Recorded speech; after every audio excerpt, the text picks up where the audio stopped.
And I serve as your director for Evangelical Mission. And I work with the SAMs in multiple different ways. And I know that we'll talk about that. So I'm thankful for all of you. Joan? Joan Mellebrook, Financial and Data System Specialist. I'm the keeper of all things paperwork. You have paperwork related to Synod Authorized Ministry, send it to Joan, and you can copy me and anybody else you feel like copying, but just make sure you send it to Joan. Yeah, let's introduce ourselves. I'd love to hear from you as mentors, who you are, where you serve or worship or live, whichever is appropriate for your situation, and who your Synod Authorized Minister is. And you don't have to say more than like how it's going. That could get lengthy, but who they are and where they are serving. So I'm just going to go from how it looks on my screen, which I know is different than yours, so it might feel random. But Rob, will you go next? Sure. Rob Nelson, retired, living in Rochester, Minnesota. I have a Sam who just completed her first year. She's in Vining, and it's been a good experience working with her and her excitement to serve a small rural congregation. And it's also good to see the Swangers. I don't know if they remember me from, and it's got to be 40 years ago in Bismarck. Wow. It's a small church. Maybe more like 30, Rob, Right. but we did recognize you. Okay. All right. I'll give you that. Well, I'll come back to Steve. Or Steve, are you there? Okay, then you're next to introduce yourself and where you're living and worshiping and who your Synod Authorized Minister is. Steve Bovendam. I live in Alexandria, and we are members of Shalom Lutheran Church. In May, I completed a 1-year interim in Miltona at Faith Lutheran. And near the end of that time, I started talking with one of the members there, Kevin, about Sam. And he ended up deciding to go ahead and do that. So they have a partnership there now with a newly ordained deacon. And then Kevin works 10 hours a week, basically. Preaches once a month. And then, of course, he does all of the communion services there. So we've had kind of a hard time connecting the last month or so, but we'll get back to it. Thanks, Steve. And just a quick comment, because that situation is both unique currently, and also I think it presages what's coming in the future. So there we have a rostered minister, but a person who feels called to word and service and is very serious about that call and does not feel called to word and sacrament ministry. And so she serves as their, I don't know if it's full-time, but nearly full-time. Part-time. Part-time, yeah. I'm not sure how long. It's a little more than half-time, doing parish, running basically the ministry of the parish. She preaches, she participates in worship, but the sacramental ministry is done by a Synod Authorized Minister who senses a call to that work. And that person then is overseen by Pastor Steve. So thank you. Paul, will you go next? I'm Paul Trenny. I'm at Our Savior's Lutheran in East Grand Forks, and I have Janina McKelvey. She is a new Sam. She is originally from Germany, so she has a great accent when she preaches. And she has preached once. She is also working full-time and has a family. So we're not getting her quite as much as she and I would like, but we're getting her when we can. But we're plotting to get her into seminary eventually and, all the way there, right? But it's just going to, yeah. Okay, Ernie. I'm Ernie Simmons. I'm in Moorhead. I'm a retired religion professor from Concordia, taught there for 39 years in theology. Most recently, I did the Sam's course on Lutheran confessions down at Luther Crest back in April. And then more recently started being a mentor for Sonia, who is serving the Pearly Nora Parish here just north of Moorhead. Thank you, Ernie. Dave and Joanne, will you go next? We're Dave and Joanne Swanger, serving in Roseau, Minnesota. We have 3 churches that we share leadership with. And I'll go first in terms of the SAM that I have just picked up in the last few months is Callista Wolf, who is serving in Baudette, but currently on maternity leave, having celebrated the birth of a new baby daughter very recently. And so Callista and I have connected just very briefly through conference meetings and a couple of emails and things like that. So we really haven't begun in earnest. So my journey with her is very new, and anticipate more with her once she gets back from maternity leave. And I am working with Roxanne Goulet. Roxanne lives to the east of us in Roosevelt, but she serves to the west of us and keeps an eye on when our light is on and if we're up when she has to drive past our house to get up to Pine Creek, which is beautiful little Lutheran church way up by the Canadian border. And our relationship is rather new too, and Roxanne has had some surgery and has had some health issues. So we have not met a lot, but we've connected through conference meetings and a couple of one-on-ones. So Thank you. Lori. Hello, I'm Lori Albertson, and I currently serve as pastor of Bethlehem Lutheran Church in Uwalin. And I'm going to be starting my 6th year there already in January. I get to mentor Katie Demarius, who I'm sure most of you know. She's been around for quite a while and was part of Synod staff for a while. And now she's a lay minister with the New Journey Parish, which includes Gary, Emmanuel, Ness, Our Saviors, and Sundal Lutheran churches here at in the Northwoods, and enjoying this journey with her. She's a delight. I'm also supposed to be mentoring, or was asked to mentor, Val Severson, who's part of the Wild Rice Parish.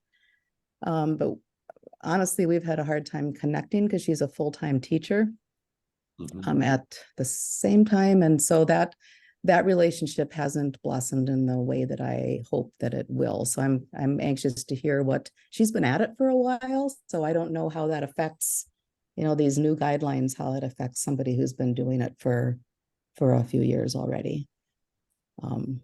We'll talk about that in a general way. And then I do have some new information specific to Val that you and I can talk about offline too. Not bad or anything, but just that will be helpful, I think. Okay, good. Thank you. David, will you go next? Sure. David Strum. I'm a part-time priest at St. James Episcopal Church in Fergus Falls.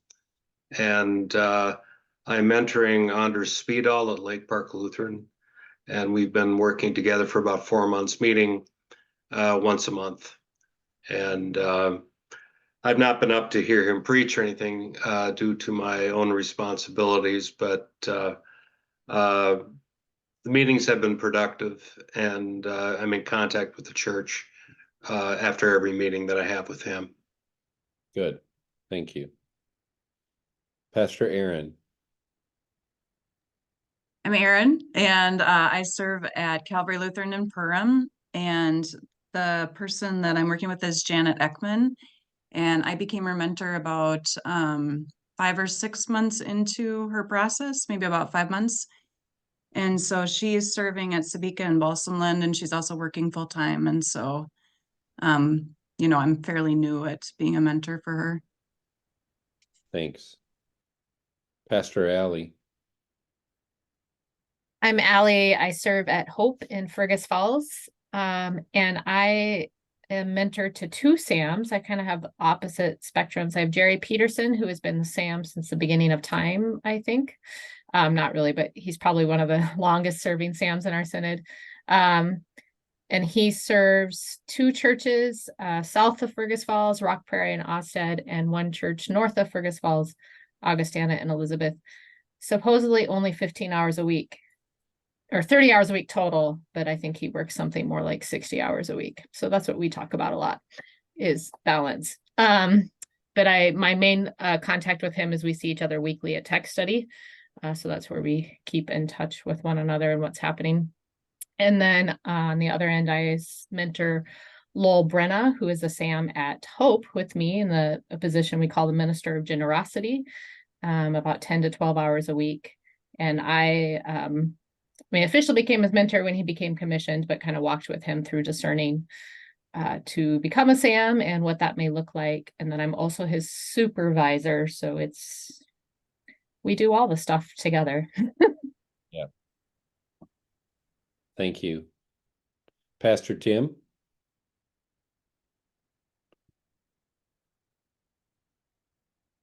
Oh, you're muted, Tim.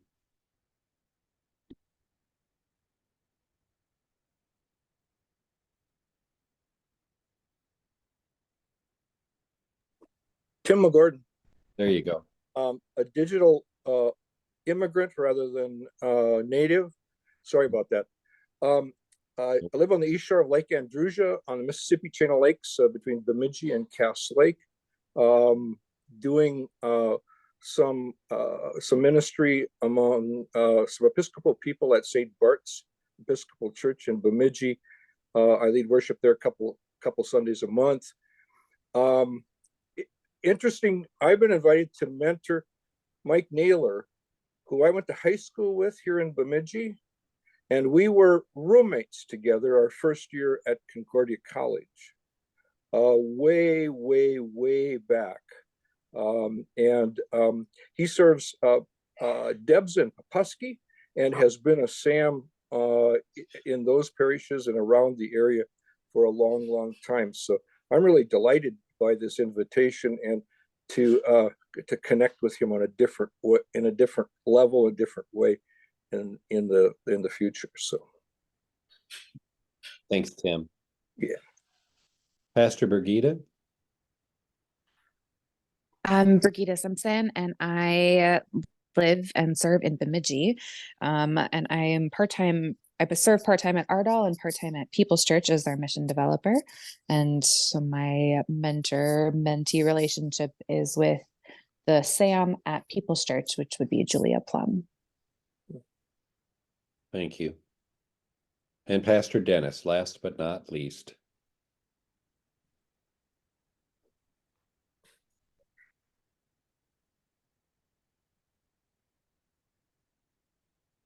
Dennis, can you hear us?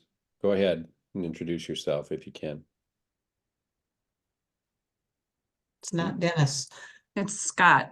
Oh, Scott. I'm sorry, Scott. Okay. I'm Scott Hecker. I serve at Esther Lutheran. I knew that. I apologize. It's all good. I went to school with a guy named Dennis Hecker. So yeah, that's what did it. No worries. No worries. I've been friends with Alan for like 5 years that I've been in this call, but he's really been a SAM longer than that, probably 6 years at Highway 71 Lutherans. And so mostly it's just, us kind of chatting about ministry, but he's really gifted in all areas of ministry. So I'm sure how much mentoring I'm giving him, but in any event, I'll leave it at that. Thanks, Scott. And finally, Dennis is here from our staff. Dennis, why don't you introduce yourself real quick? Thanks for being here. Hi, Dennis Preston. So I'm engagement minister for conferences 7 and 8 around Fergus Falls and Alexandria. And I've enjoyed working with a couple of mentors and working out the system. So thank you all mentors for all that you do. So I just want to name, I love this because you're not even close to all of our mentors, but you do represent the diversity of mentor relationships. Some of you are mentors to people who have been doing word and sacrament ministry as a synod authorized minister for many, many years, and who don't need the type of close mentorship that someone who's brand new to synod authorized ministry needs and who has no prior training. So you've named it how, you connect during conference gatherings, or it's more of a how are things going in ministry conversation.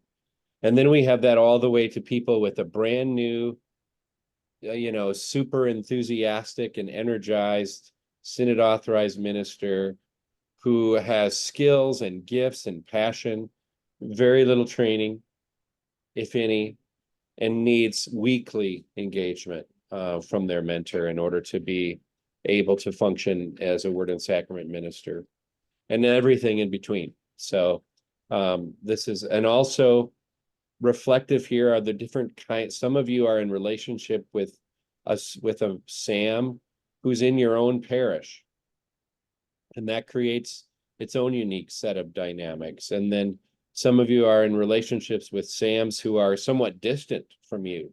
So your connection is almost always like this or over the phone. And so it's just, it really represents that, if you've seen one mentor-SAM relationship, you've seen one mentor and SAM relationship. And that's kind of the way it is. So, so I just want to thank you, first of all, for your willingness to step into these roles.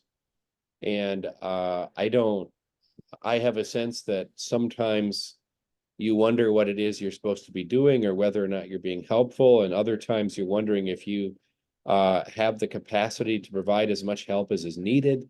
I know it ranges from wondering what your role is to feeling like you need more of your role is needed. And it's all over the map, but we couldn't do this work without you. I really believe that what we're moving towards here, and we're seeing it in other synods as well, though I think we're on the vanguard, but there are other synods that are utilizing some of our resources and finding their own way in different ways too. But we are headed towards, as we become the church of the 21st century, I think it looks a lot more like the church of the first, second, and third centuries, where you had small house churches served locally in that place by a president or a presider, or sometimes called or known as a deacon, someone who served at table, presided at table, and commented. Usually in the ancient church, it wasn't a homily or a sermon, a law gospel sermon. It was a comment on usually the Old Testament text, or maybe a letter from an apostle, or maybe one of these newly emerging resources, which was later to be known as a gospel, right? And so, but that was, and then those people had an overseer, an episcopo, someone who oversaw and made sure that what was being taught and what was being practiced was consistent with the tradition of the apostles and with the institution of the Lord's Supper. That was what the church looked like then. And I think it's what the church is more and more looking like now and will in the future. So thank you for being willing to step into that. I want you to feel free to speak here about any challenges or questions you have. I will share some things, and then I'll just allow time for your questions. And if something is unclear or you have questions, feel free to jump right in. So let me first just name that I'm aware that already, along with the diversity that's here, there is, I don't know, I think maybe inequity might be too strong of a word, but there are inequities here too, because some of you are synod authorized ministers who are being compensated for the work that you're doing, and others of you are doing it out of the goodness of your heart. Our vision is that ultimately all of our synod authorized ministers would be a part of the church's responsibility to provide for mentorship by compensating mentors. But we are in this in-between place where we have synod authorized ministers who are only just now graciously agreeing to accept a mentor because it's what we're moving towards as a whole synod, and they want to be on board with that process, right? They've been doing it for years. And then we have people serving in the same parish, and it's literally all over the map. So what I'm going to share tonight is sort of what's happening for some of you, and it's how we're envisioning as we move forward with more and more new synod authorized ministers, is how we're envisioning moving forward in ministry. So what I'm going to do is right now is do a technology thing and share my screen so that you can see a resource area of our website that I think is important for you to know about. So let me see how good I am at this. So there we are. So you're seeing my my screen right now, right? Mm. So I am going to, let's see, can I move this toolbar?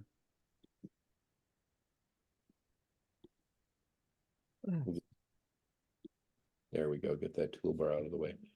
So you should be seeing the homepage now of our Synod website. And if you go to our homepage and you click, if you look at on the bottom, just underneath the our vision, our mission and vision here are 4 tabs: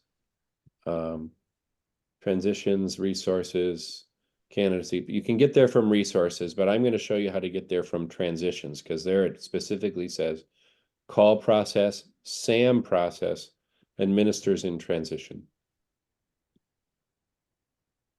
So here we are in call process, SAM process, transitions. Obviously, I'm going to click on SAM process. And then we have these 3 tabs, one for if you are a synod authorized minister, you would click here. If you're a congregation, you'd click here. If you're a mentor, you'd click there. So here we have some resources that are going to be helpful to you.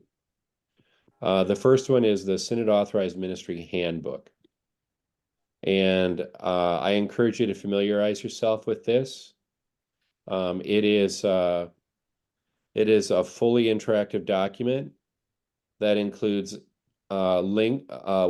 descriptions and links to everything you need to know to become a SAM, apply for a SAM, be a congregation that wants a SAM or has a SAM, or a mentor.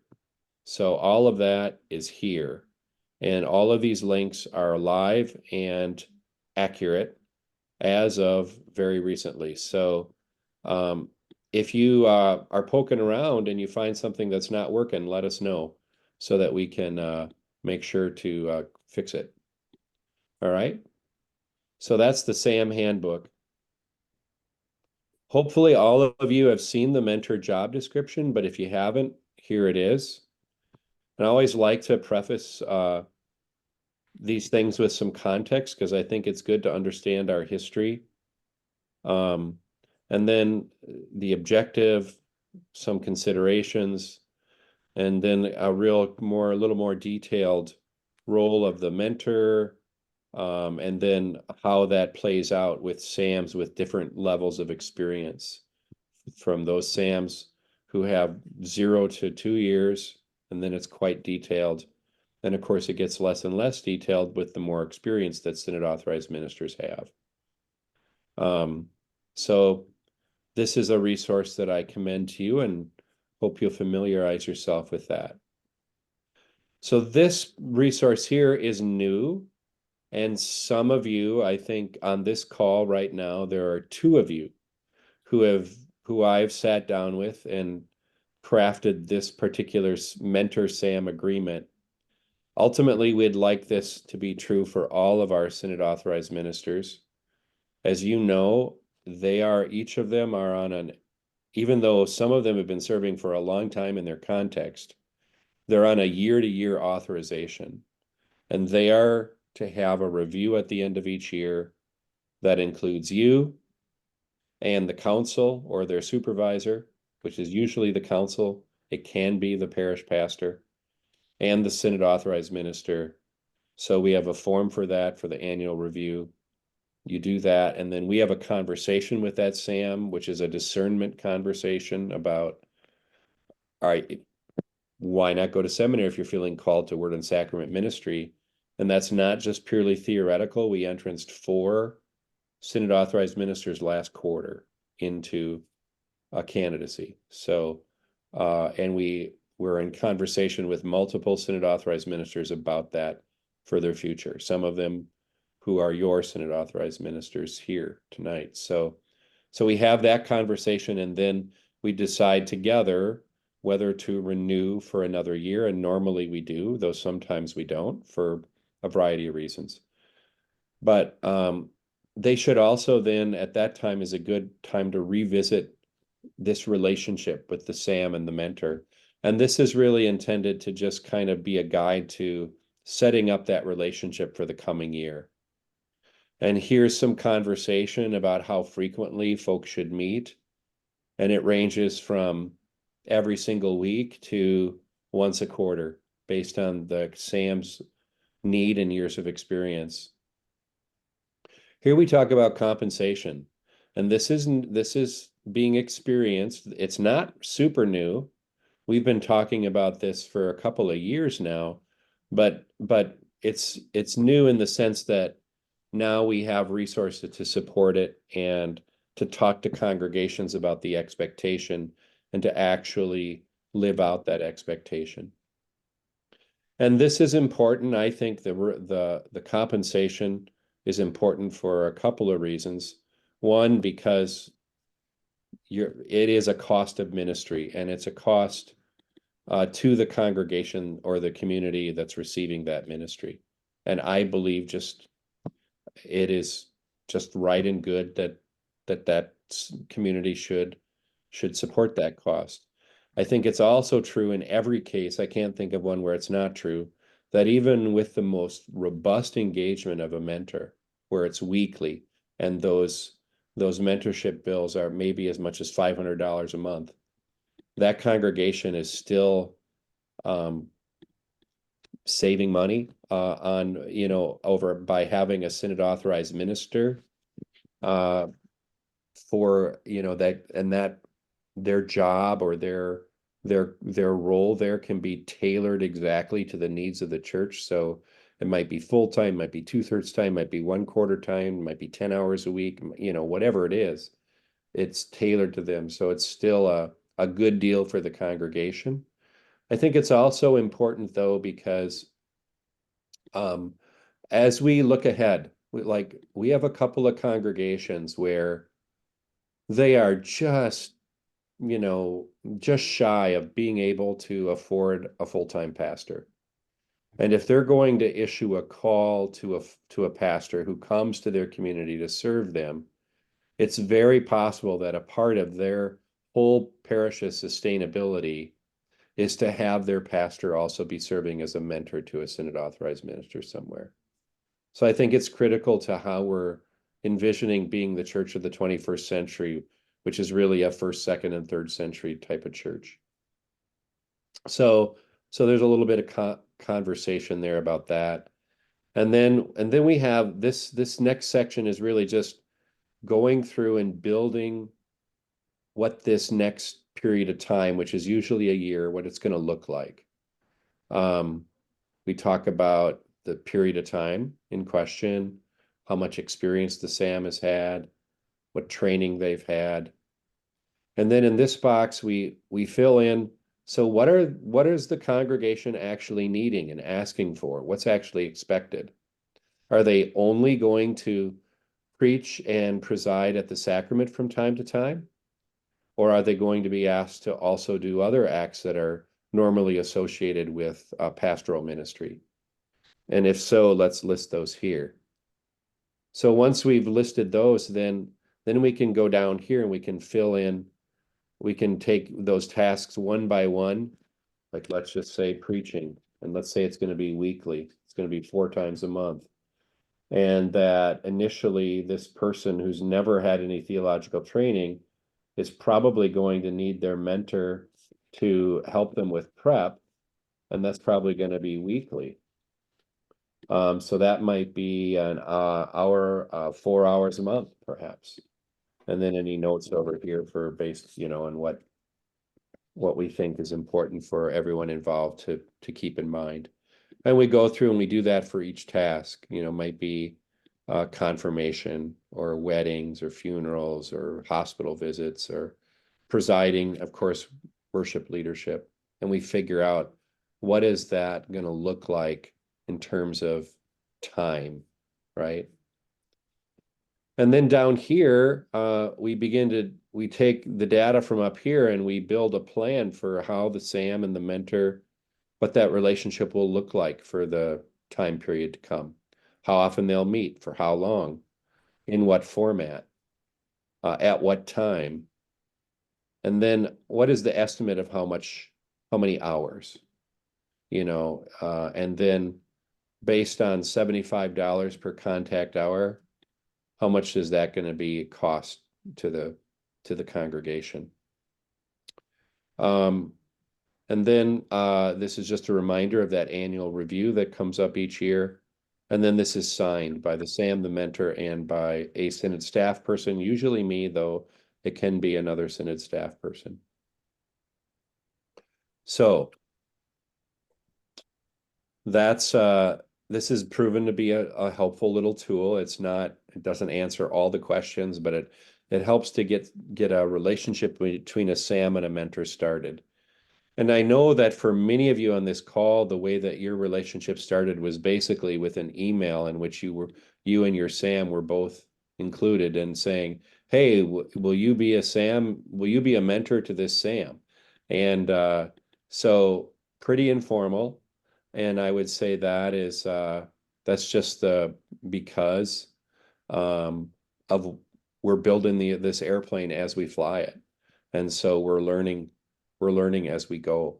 And now we've understood that if we're going to make this work, and if we're going to make it work not just for the near term, but for the long term, we have to invest our time as a Synod staff and time on the front end with the SAM and the mentor in this relationship. And we all need to be invested in it. So I'm going to just stop there and ask any impressions or thoughts or questions or comments that you want to throw out there for us to talk about.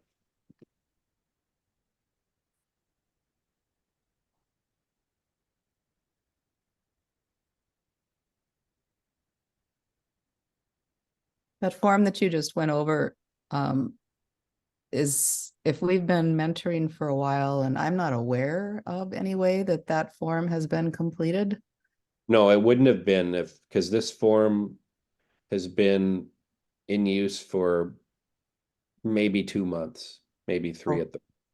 Okay, so the expectation is still that we complete that form at whatever stage we're at in the relationship? Yeah, I think what would be helpful would be when it's time for that annual review for us to, because then I know it would be awkward for you to say, hey, we need to do this here, but then I can say it, or a Synod staff can say, hey, part of this reauthorization for another year is to let's figure out what this relationship looks like with the mentor. Let's formalize it a little bit more. Okay, that makes sense. So any other thoughts or questions before I move on to a related piece here? Bishop Bill, Dave Swanger here. Just wondering, when we go through the process, and as I mentioned earlier, I'm very brand new with Callista. And you're not alone in that. Okay, when do we involve the Synod staff? As we go through the process, I'm assuming that the mentor and the SAM develop the plan. When is the Synod staff involved in terms of signing off, and or is there any face-to-face with that individual? Our vision for the use of this particular form that I just went through is that there's 3 signatories to that form. The SAM, the mentor, and Synod staff. So we are envisioning that this be something that we do together. It's a three-way conversation. So I mean, I'm not going to tell you what to do here because you know the dynamics of your own relationships better than I do, and you know what you're comfortable with. But just as a possibility, you might say to your Sam, you know, we learned about this that the Synod has a way now for us to figure out what this relationship should look like, and could we schedule something like that? And then feel free to work with your Sam to schedule that with us. Otherwise, the other possibility is to just simply, let's just do it when we come to the time to do the annual review and the reauthorization at the end of a year. My only concern about that is that sometimes if things aren't formalized or there isn't some kind of an understanding, you can go for a long time where you're really not having a lot of engagement, and would really prefer that not happen, especially with newer Synod authorized ministers. So you had, sorry. Go ahead. I think you also had a meeting for SAMs and was it supervisors or presidents? So was this material covered with them? So would they be expecting this? It was, but we also we didn't go as deep because we're just focusing on mentors here tonight. In that meeting, we did an overview of the whole program, but I did bring up this form and I did say this is how we will do it.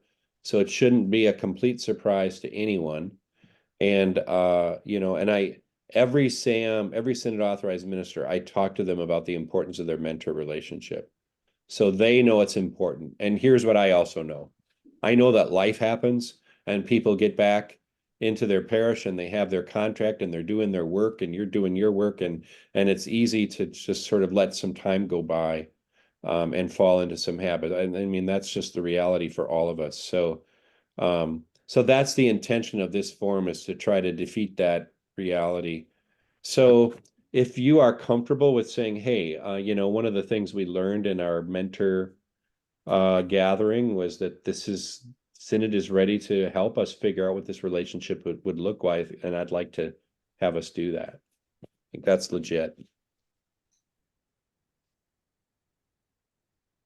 Bill, the other question I would have is I'm curious if there are some sites or there are some individuals who being a SAM is not a sort of midpoint journey for them, but in fact is sort of a terminal journey.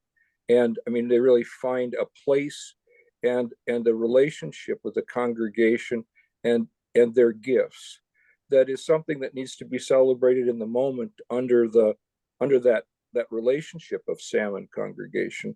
And where does the encouragement for ongoing theological education fit in that, and also a little bit where the historical educational process for SAMs has been? Do you have any sense about how that's going to work out? Yes, it's a great question, and it's just exactly attuned to our reality here.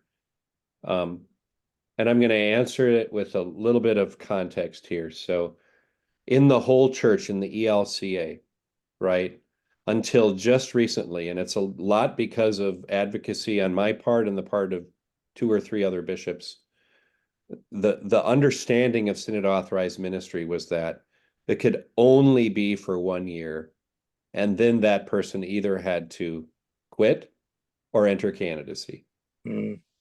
That was the understanding in the ELCA. I knew that I had entered a different reality 1 month into this call when I attended a conference meeting in Bemidji, and there was a Synod authorized minister who was retiring after 50 years of service. So I already knew we do it differently here, and there's a lot of historical and even theological reasons why we do it differently here, and they're good reasons, right? But then we also have our colleagues, mostly on the East Coast and in the South, who could not even imagine the possibility of anybody besides an ordained pastor presiding at table or standing in the pulpit, right? So we, in the big tent of the ELCA, we are trying to live together, right? And so where we've landed now is this place where authorizations are for 1 year, and then they can be renewed, but only after we've had a review and a discernment conversation about candidacy and going on to seminary. And we know, because we're living it and because it's happening, that in our context, most of our SAMs will say, I'm good. I don't want to go to seminary. And usually the reason is because I'm old, right? I mean, at least in their view, they are. I mean, we have people who go to seminary at their age or older, but their discernment is that I'm too old to spend all the money and time on education, whether it's mine or the church's, it doesn't matter, and then end up doing the same thing I'm doing now. So we have a number of SAMs for whom where they are is either they're going to be there until they retire, quote, retire, or until they move on to another assignment. That's very true of I'd say a dozen or so of our Synod authorized ministers, and they're engaged in full-time ministry. So they've been very gracious, basically they have functioned and existed in our Synod for years, just like any other pastor, right? And we're asking them to play along with us here, to have a mentor, have a formal relationship with that mentor, do the annual review, have the conversation, even if it's just a high five. Yep, we know what your situation is, and move on. And they've been really gracious about that and willing to do that. And so, but it's also true that we have, especially in the last 18 months to 2 years, we have a lot of people who are at a different stage of life that are stepping into Synod authorized ministry and are really actively seeing it as a way in which they're discerning a call to ministry, or who already know they have a call to ministry, but their stage of life doesn't allow them to go to seminary yet, but they plan to later. And so we have ways now, formal ways that aren't breaking any rules, that we can allow that and wait for when the time is right for them to go to seminary. Does that answer your question? Sure does. Thank you. Yeah. I'm gonna show you another document here, and we'll see if I can make this work. So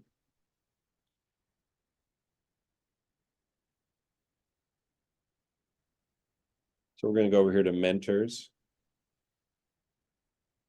So we have this little mentor reimbursement form, right? So this is the form that you would use to receive reimbursement from the congregation. And I just want you to know that I'm just going to stop sharing here for a sec. Now, this is, again, building the airplane as we fly it. So this is new, and it's something we realize we have to do now, and it's just sort of an oh duh moment for us. And but we understand that we have to sit down with not just with the SAM, but also with the congregation and say, hey, even though this covenant that you filled out has a line in which you agree to reimburse the services of the mentor, we want you to know, full disclosure, what that's going to look like for you with your particular Synod authorized minister and the amount of mentorship they need. Because, I mean, just to put it bluntly, there's going to be sticker shock for a brand new Synod authorized minister. The congregation is thinking, ooh, wow, we're going to get ministry for, really cheap. And they need it to be inexpensive, because these are congregations that are worshiping 20 people, right? And so, but it's just not going to be as inexpensive as they think it is. And so I have had conversations now, and this is new enough that it's only happened twice, where I've sat down with the council presidents and said, look, you need to understand, this is for the first year, this is what it's going to cost for mentorship. Because of the needs of your SAM. Your SAM understands that, the mentor knows it. And in both those situations, there was a big gulp. And then they went back to their councils and they had a conversation, and then we moved forward, sometimes with a slight revision, sometimes with just understanding that that was the way it was. So we're not, and for those of you for whom this would be totally new, and if you're in a place where you want to move in this direction, we want to help you with that and have those conversations. So, but this is a form that you would use to submit to the congregation to say, hey, we did meet on these dates. So this is where you'd put in the dates right here. Oh, wait, you're not seeing it. Sorry. I'm going to share. Here we go. So this is the form. And it's envisioned to be monthly. So let's just say it's 12, 23. And let's say the mentor's name is Bill and the SAM name is Fred. And met with them 4 times. And maybe I put the specific dates in there. And then we covered preaching and worship leadership and visitation, maybe. And it was 5 hours, and 75 times 5 is, I don't know, what is it, $550 or something like that. And then you sign your name and date. So that's how that form is intended to be used. And I think at least a couple of you on this call have actually made use of it. And I do want to check in with you at some point to ask how that's going. Yeah. Questions about that?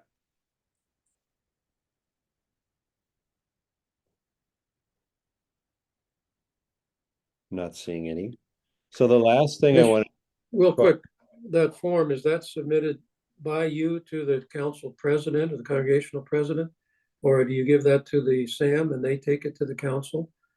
Especially if you got some distance distribution between you and the SAM and the parish they're serving.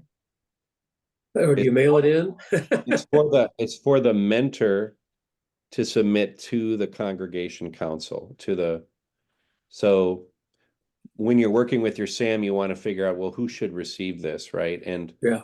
And so, but you can, it's a digital document. And so I recommend you fill it out digitally and email it. Then that way you can copy me or Joan, and I would say, and Joan. And then if there's issues, we want to be helpful. We're not bill collectors and we can't function that way. We can't force the congregation to do anything. But we can help folks understand why this is important. Does that make sense? Yes, thank you. It wasn't quite clear who should be submitting that to whom. In your particular situation, Ernie, you would just send an email to Tara and attach that document, and I think it'd get taken care of. Yeah. Okay, yeah, I haven't done anything yet. Well, you understand why. So I was just curious whether I had to do it or the SAM had. I thought it'd be very awkward for the SAM to do it themselves. Okay, yeah, and thank you very much. I think just to demonstrate transparency, you could copy the SAM in that. So, so the presidents or whoever it is the person to receive that can see that the SAM is copied there and knows that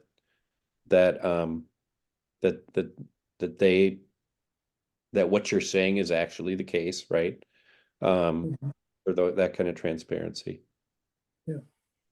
Now, I just want to name that for those of you who are mentoring a SAM inside your own congregation, that this reality of reimbursement is it's going to be complicated and all over the map and different in each site.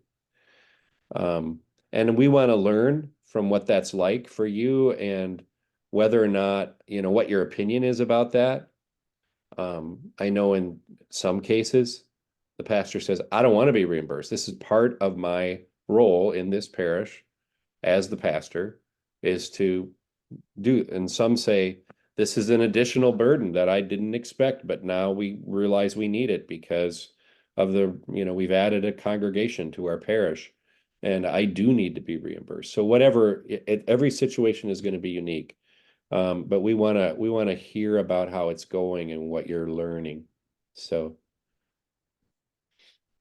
we're already at 7:30, which I don't know, it's gone by fast for me. I don't know about you. I don't see anybody sleeping, but do you what about in general, do you want to talk about let's take 5 more minutes here, and what are some things that you think we should know about or you want to talk about with being a mentor? I intended to leave more time for questions. I apologize for that.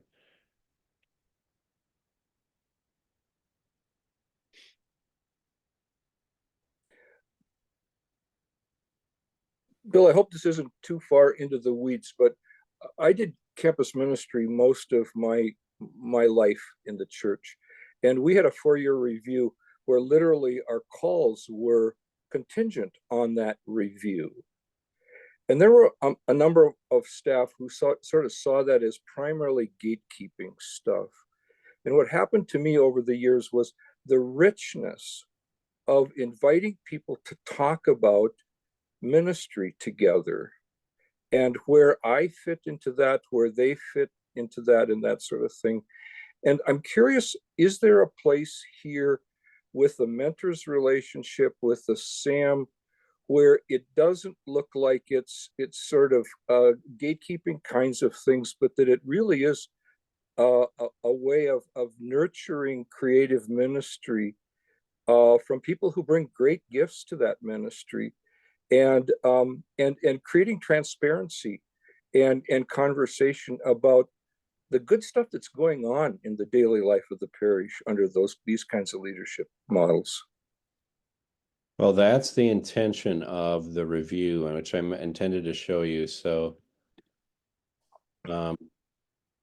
some of these documents are repeated in each link, but under mentors, you notice there is this annual review. Mm-hmm.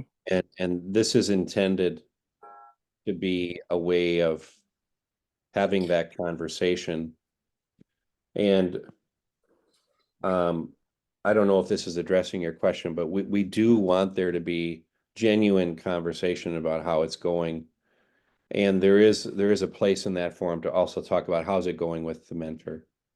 And of course, these kinds of, I've been doing very formal reviews like as an officer in the military and all the way down to very informal ones, and everything comes down to the skill of the reviewer and the confidence of the person being reviewed as to whether or not that's an effective process.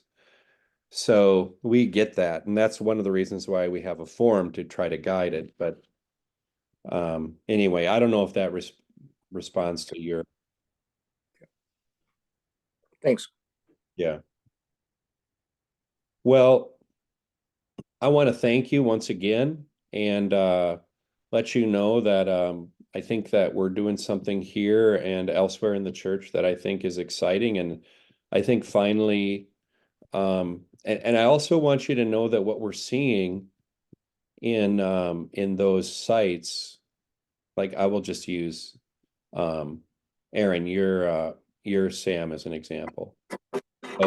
A particular congregation, that's a congregation that still has a call committee, and they're starting to say, well, wait a minute, do we really need this call committee? Because it's going really well with Janet here, and they can see a way forward where maybe she goes to seminary as a team, or maybe she transitions into doing more with the parish. There's this is all to say that in not in every case, but in most cases, the congregations they're not just getting by. They're not just in a holding pattern waiting for the pastor to arrive. They're actually thriving. And that's exciting to me. So, and I think Rebel, you've seen that in some of your work too. So, well, I'm gonna say good night here, but before I do, I'm gonna ask Pastor Rebel to close us in prayer. You bet. So one of the things that we didn't talk about tonight was that we will be commissioning all of your SAMs at Synod Assembly. And so we hope that you are there with them. We hope that congregation members will be there too. And we just finished up creating a celebration, a convocation service for SAMs to do in their own settings. And it would be great if you could be a part of that too.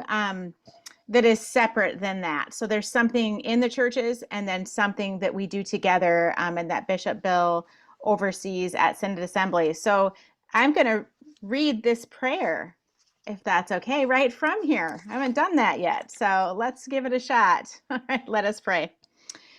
Good and gracious God, as you have called apostles and evangelists, leaders and teachers to instruct and to comfort and to admonish and to care for us, you have also sent SAMs and you have sent mentors. Fill them with wisdom and patience. Fill them with love and with faithfulness to your word, that they may be in gladness of heart to teach, comfort, counsel, and to guide your people. Remind them often that they are loved and they are indeed your children as we do this ministry in your church. In your name we pray. Amen. Amen. Thanks, Thank everyone. you. Thank you. One more thing before you go. It was brought up at the last meeting, and I totally agree. Synod authorized minister, not a lovely name, Sam, not a lovely title. So we are welcoming ideas for a different title for that role. So maybe we'll even do a contest like the state of Minnesota is doing with its seal. I'm really excited to see how that turns out. But all right, Vicar, there's the first entry. All right, thank you everyone and have a good night.